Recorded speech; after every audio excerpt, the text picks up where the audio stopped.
मेरे प्यारे देशवासियों, नमस्कार।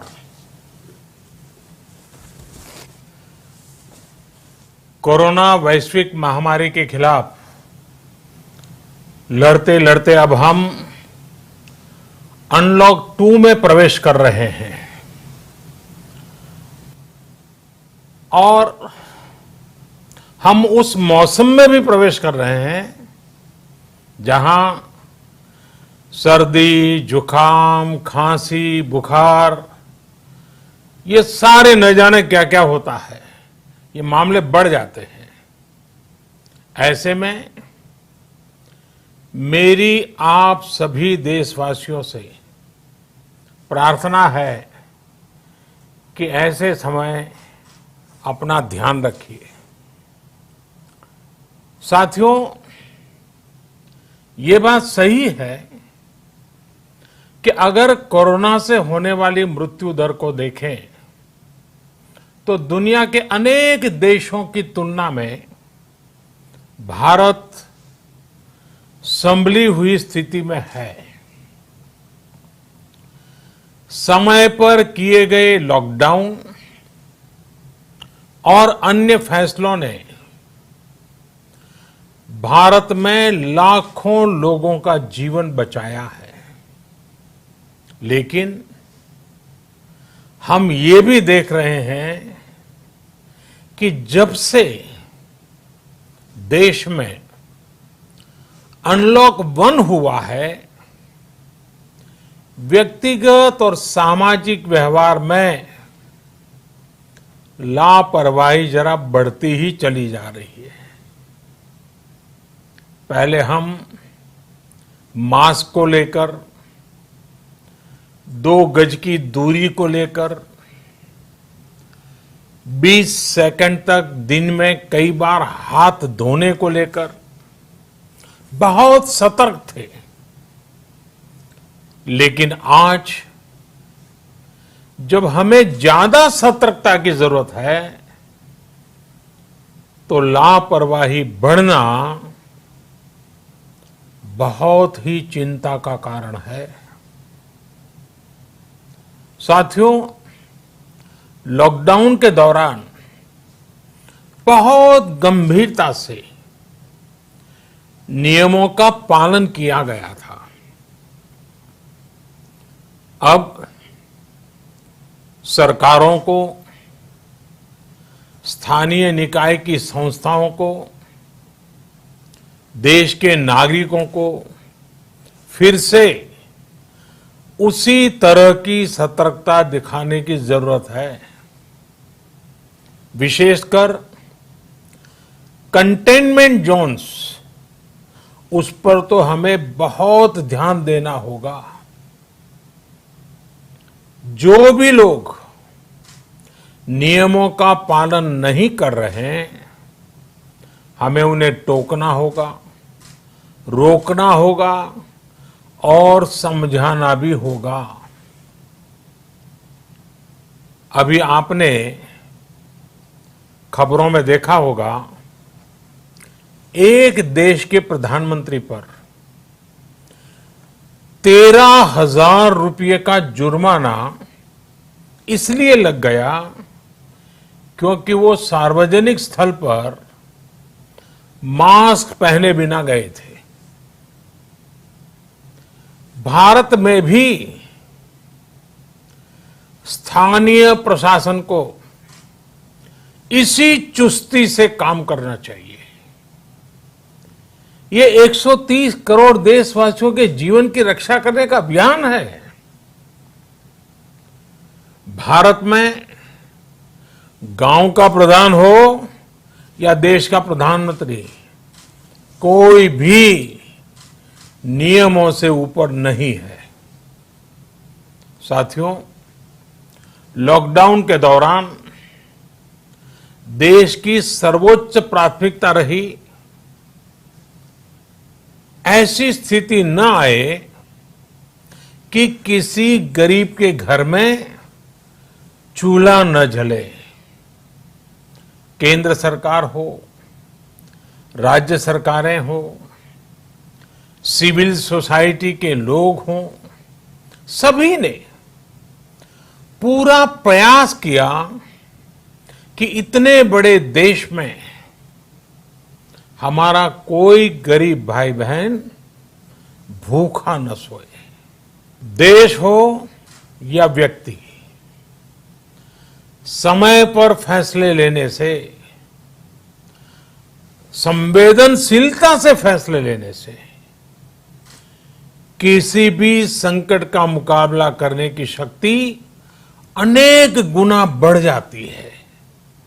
इसलिए लॉकडाउन होते ही सरकार प्रधानमंत्री गरीब कल्याण योजना लेकर आई।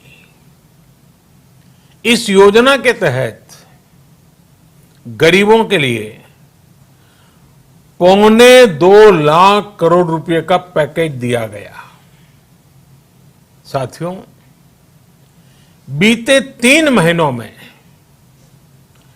20 करोड़ गरीब परिवारों के जनधन खातों में सीधे 31,000 करोड़ रुपया जमा करवाए गए हैं। इस दौरान 9 करोड़ से अधिक किसानों के बैंक खातों में 18,000 करोड़ रुपए जमा हुए हैं।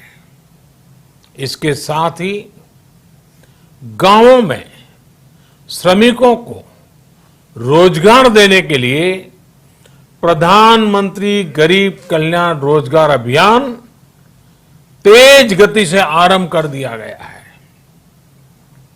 इस पर सरकार 50,000 करोड़ रुपए खर्च कर रही है। लेकिन साथियों, एक और बड़ी बात है जिसने दुनिया को भी हैरान किया है, आश्चर्य में डुबो दिया है। वो ये कि कोरोना से लड़ते हुए भारत में 80 करोड़ से ज्यादा लोगों को 3 महीने का राशन, यानी परिवार के हर सदस्य को 5 किलो गेहूं या चावल मुफ्त दिया गया। इसके अतिरिक्त प्रति परिवार हर महीने 1 किलो दाल भी मुफ्त दी गई। यानी एक तरह से देखें तो अमेरिका की कुल जनसंख्या से 2.5 गुना अधिक लोगों को, ब्रिटेन की जनसंख्या से 12 गुना अधिक लोगों को और यूरोपियन यूनियन की आबादी से लगभग 2 गुने से ज्यादा लोगों को हमारी सरकार ने मुफ्त अनाज दिया है। साथियों, आज मैं इसी से जुड़ी एक महत्वपूर्ण घोषणा करने जा रहा हूं। साथियों, हमारे यहां वर्षा ऋतु के दौरान और उसके बाद मुख्य तौर पर कृषि क्षेत्र में, एग्रीकल्चर सेक्टर में ही ज्यादा काम होता है। अन्य दूसरे सेक्टरों में थोड़ी सुस्ती रहती है। जुलाई से धीरे धीरे त्योहारों का भी माहौल बनने लगता है। अब आप देखिए, अभी 5 जुलाई को गुरु पूर्णिमा है, फिर सावन शुरू हो रहा है, फिर 15 अगस्त आएगी, रक्षाबंधन आएगा, कृष्णा जन्माष्टमी आएगी, गणेश चतुर्थी आएगी, ओणम होगा और आगे जाएं तो काटी बिहू है, नवरात्रि है, दुर्गा पूजा है, दशहरा है, दीपावली है, छठी मैया की पूजा है। त्योहारों का ये समय जरूरतें भी बढ़ाता है, खर्च भी बढ़ाता है। इन सभी बातों को ध्यान में रखते हुए ये फैसला लिया गया है कि प्रधानमंत्री गरीब कल्याण अन्न योजना का विस्तार अब दिवाली और छठ पूजा तक, यानी नवंबर महीने के आखिर तक कर दिया जाएगा। यानी 80 करोड़ लोगों को मुफ्त अनाज देने वाली ये योजना अब जुलाई, अगस्त, सितंबर, अक्टूबर, नवंबर में भी लागू रहेगी। सरकार द्वारा इन 5 महीनों के लिए 80 करोड़ से ज्यादा गरीब भाई बहनों को हर महीने परिवार के हर सदस्य को 5 किलो गेहूं या 5 किलो चावल मुफ्त मुहैया कराया जाएगा।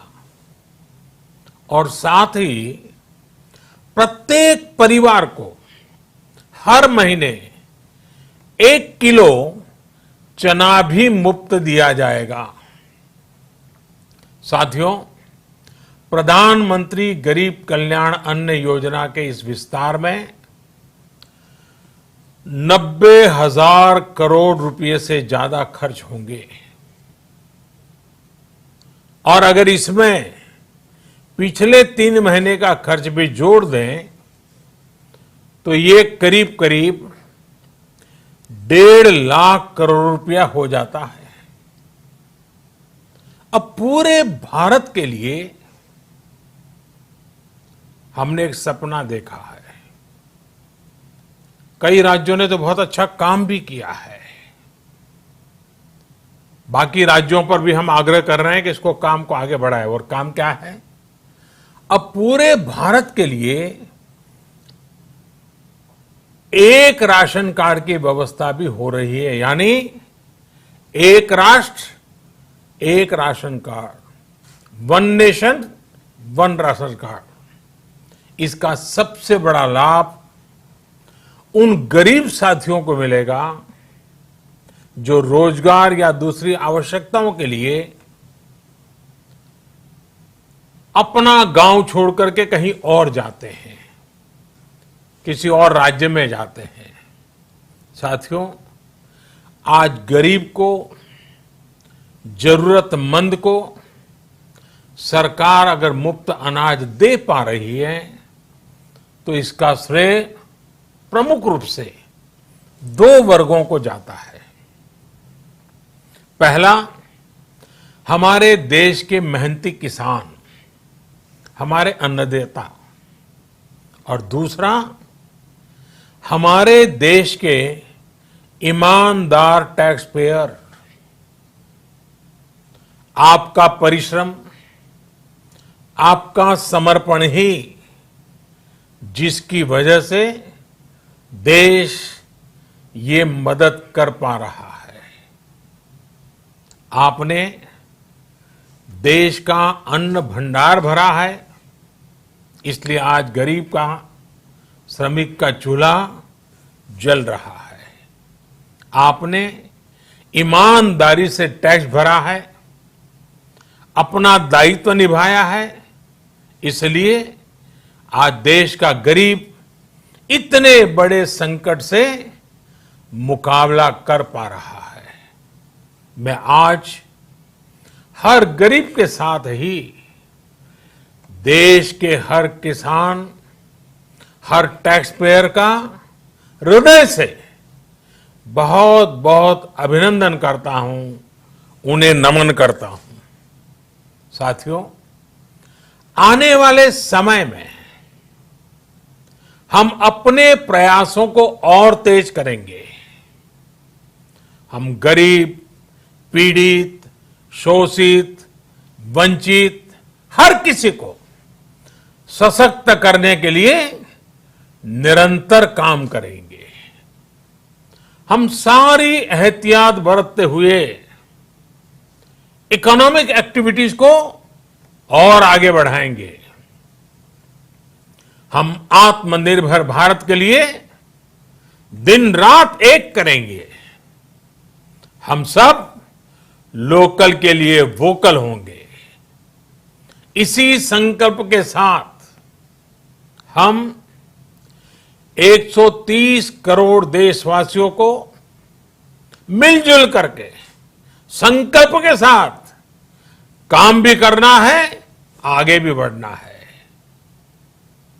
फिर से एक बार मैं आप सबसे प्रार्थना करता हूं, आपके लिए भी प्रार्थना करता हूं, आपसे आग्रह भी करता हूं, आप सभी स्वस्थ रहिए, 2 गज की दूरी का पालन करते रहिए, गमछा, फेस कवर, मास्क ये हमेशा उपयोग कीजिए, कोई लापरवाही मत बरतिए। इसी आग्रह, इसी कामना के साथ मैं आप सभी को बहुत बहुत शुभकामनाएं देता हूं। धन्यवाद।